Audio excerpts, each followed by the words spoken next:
भुवनेश्वर पटु आसुथिबा समस्त 4 wheeler गुड़िक Sakshi Gopal college छक देई कोटहु पर बीएसएनएल पडियारे पार्किंग करिवे ओ समान मार्ग देई फेरिबे।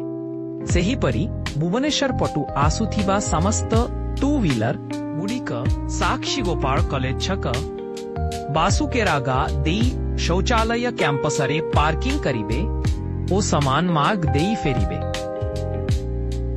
साक्षी गोपाल बाजार देई आसुथिबा समस्त 4 व्हीलर और 2 व्हीलर रेलवे लेवल क्रॉसिंग पाखरे पार्किंग करिवे ओ महामाया साहे दे रिलायंस मार्ट पाखरे NH 316 धरिबे।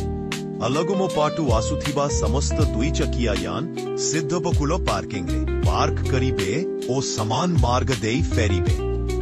सेहीपरि अलगुम पटु आसुथिबा समस्त भारी ओ हालुका यान जेउमाने नेशनल हाईवे को आसीबे सेमाने बनपुर चकरु विरामचंद्रपुर दे कादुआ चकरे NH 316 धरिबे।